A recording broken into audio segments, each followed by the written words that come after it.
everyone to the budget special of the Property Show. Budget 2016 has left many disappointed, some happy, but rarely anyone elated. But it's not an easy task, is it, for a government to please everyone? Let's find out from the big guns of real estate on what their verdict is on the Union Budget 2016. My guest today, Niranjan Hiranandani, CMD Hiranandani Group and President Narredco. Mr. Hiranandani, thank you very much for joining me. Anuj Puri, Chairman and Country Head of JLL India. Anuj, pleasure to have you with us. Amar Mirani, CEO Xander Finance. Also with us, Vikas Chimakurti, Director Kotak Realty Fund. With me here in Delhi studio, Gitambar Anand, CMD ATS Infrastructure Limited. Gentlemen, thank you very much for joining me today. I think I'm going to just very quickly take a look at the big numbers. First, the big picture of what's really happened. The biggest positive from today's announcement has been the Finance Minister's announcement of fiscal prudence. I think that was the biggest one today.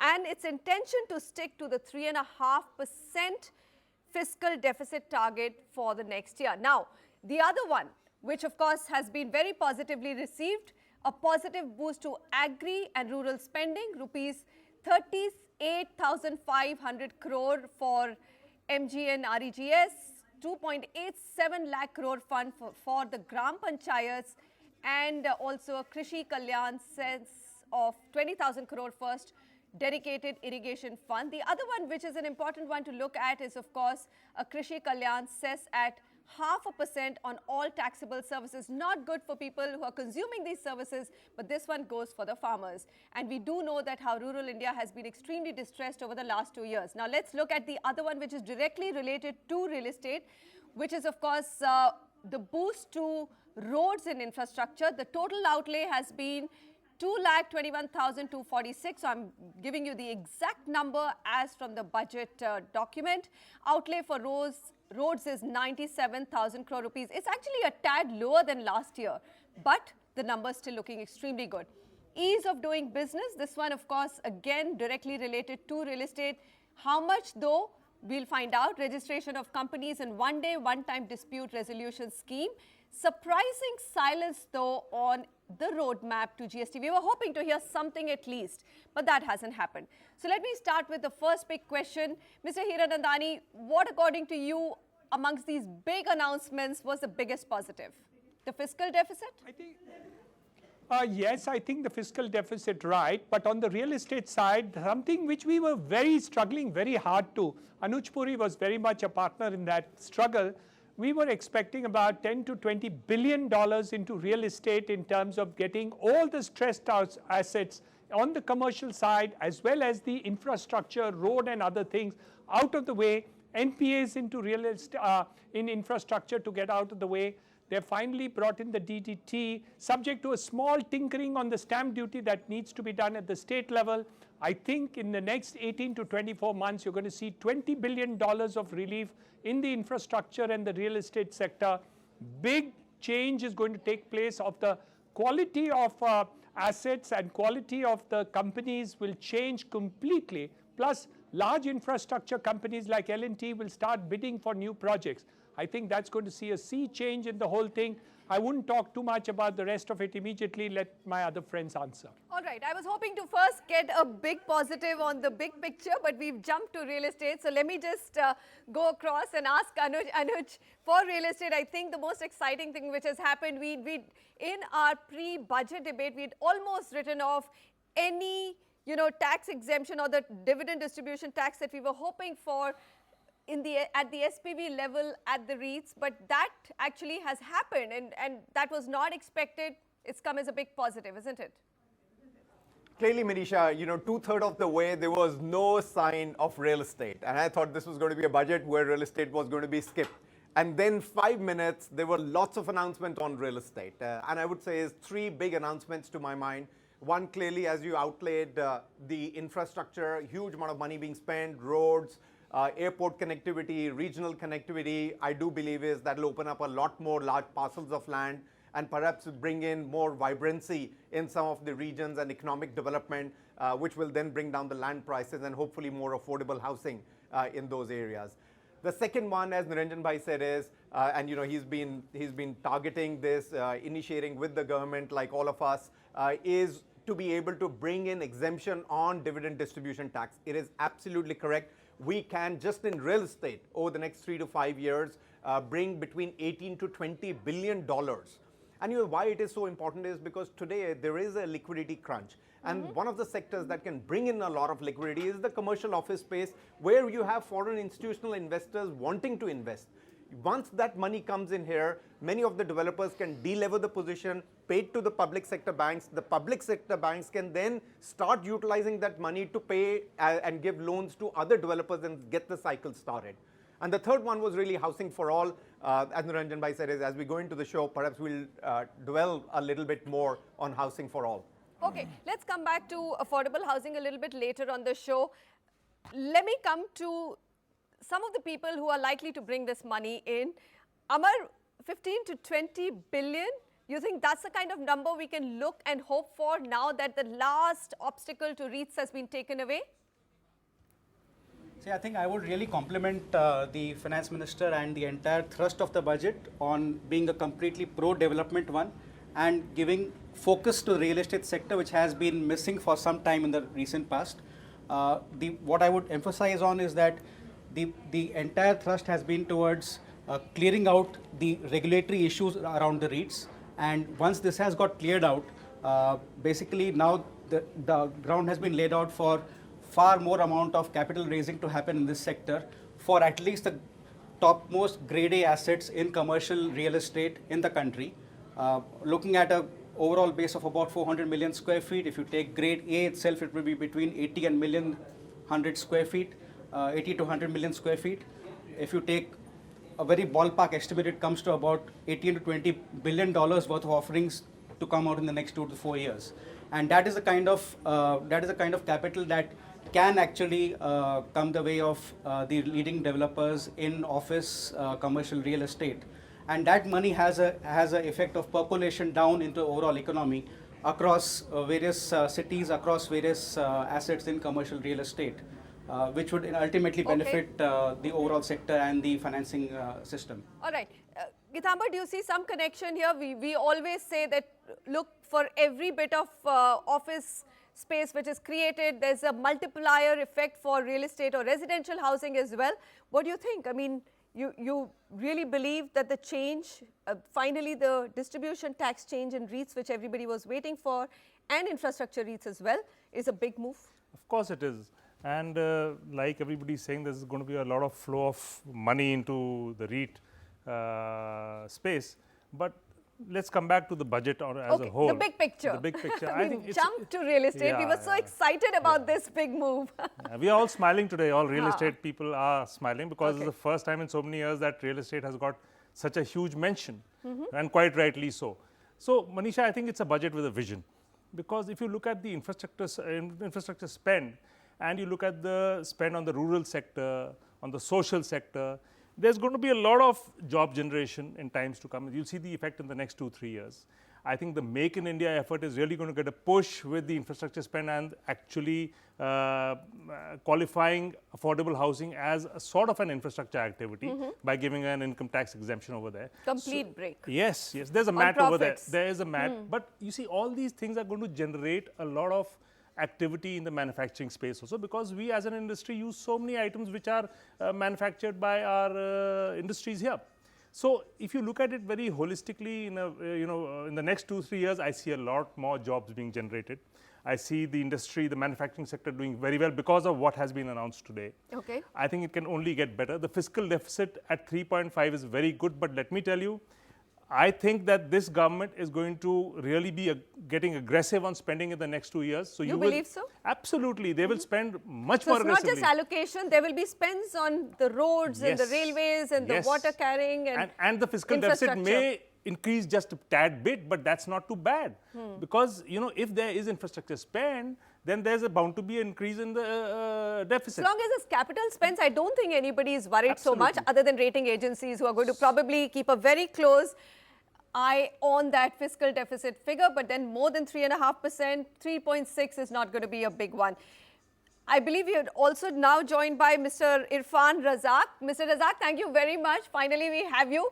So I can see you smiling, Mr. Razak. Everybody here so far has been positive on the budget, the big picture in terms of infrastructure spending, the fiscal deficit, the rural spends. What's your take, sir? Yeah, I believe it's quite a balanced budget.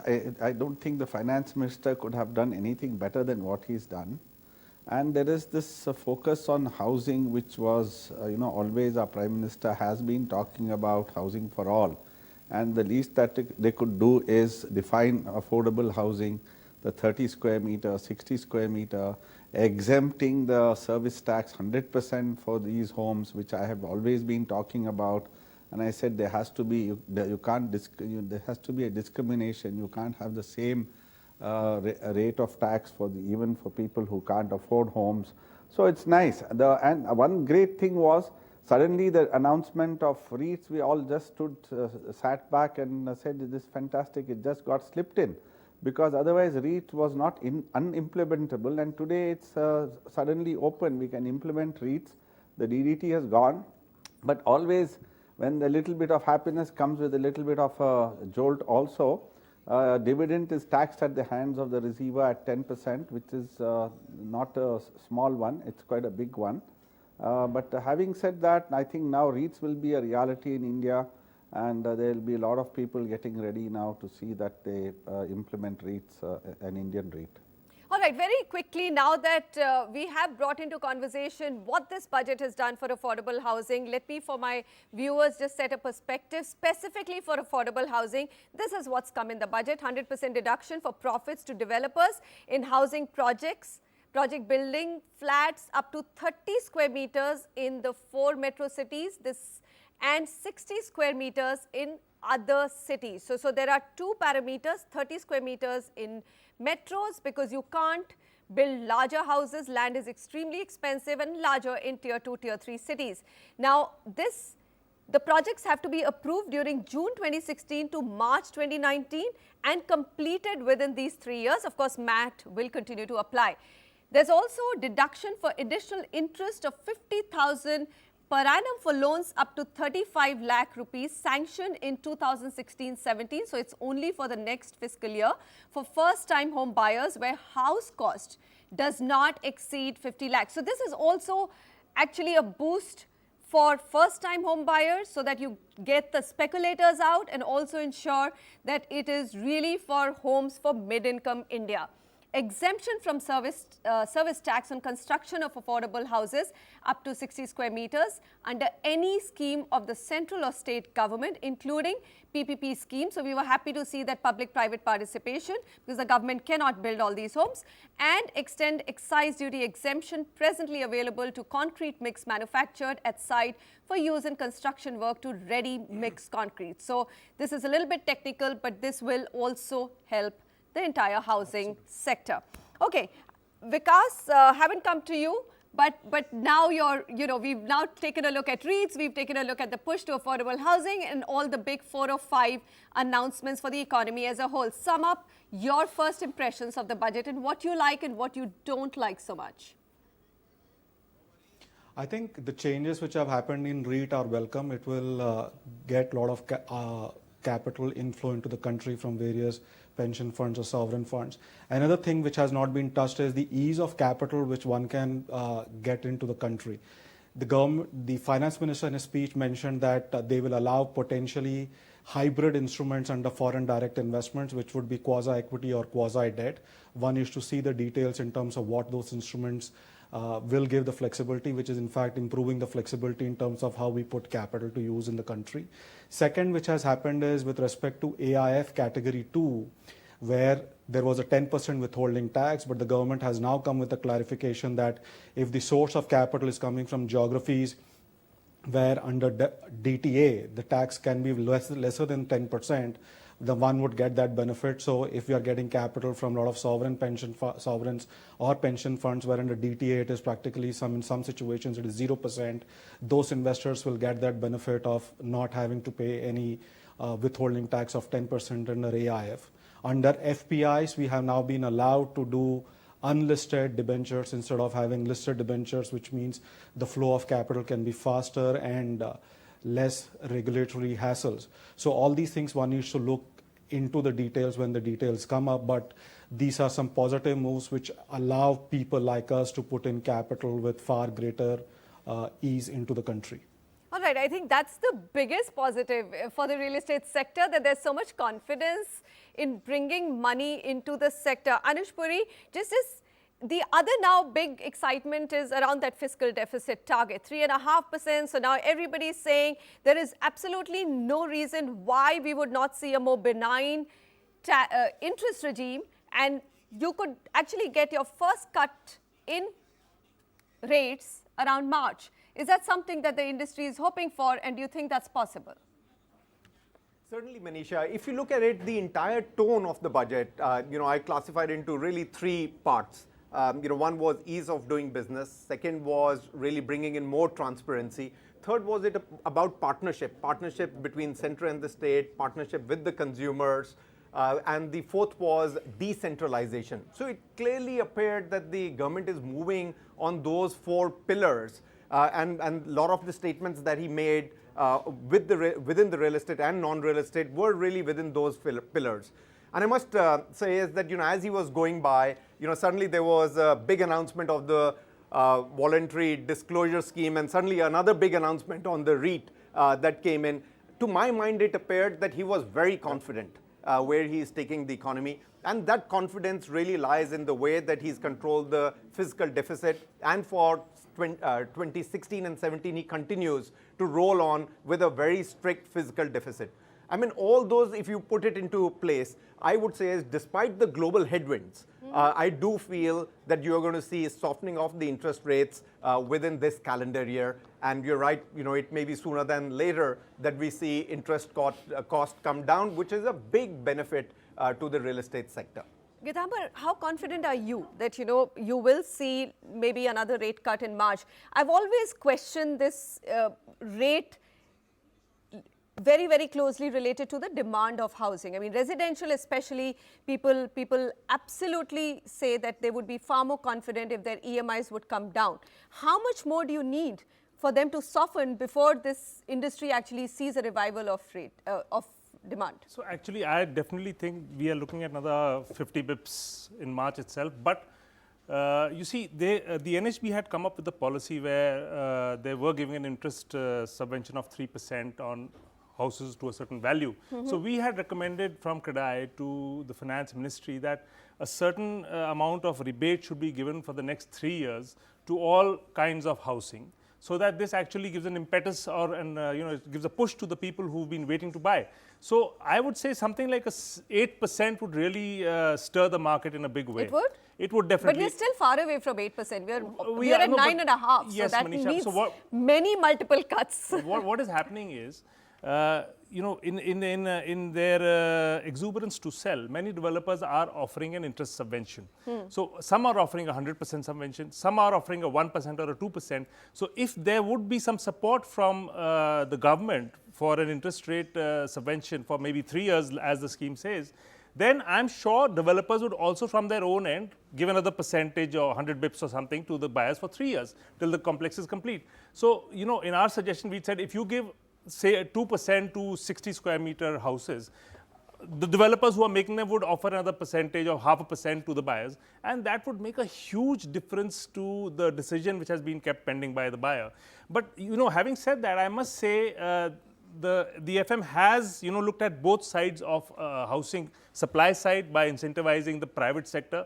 They've realized it, like you said, that the private sector has to be an aggressive participant in getting more supply over there, and also enabling the buyer. So this is something which we've been shouting hoarse. Last year I remember I had come to a show, Niranjan was there, and we said, it seems as though a part of the speech was missing, that the finance minister started with saying that 6 crore houses are required, but how do we get there was But missing. you think this time around there's a clear indication on how you would get there? Absolutely, there is clarity, and there is a clarity of intent that this has to be done.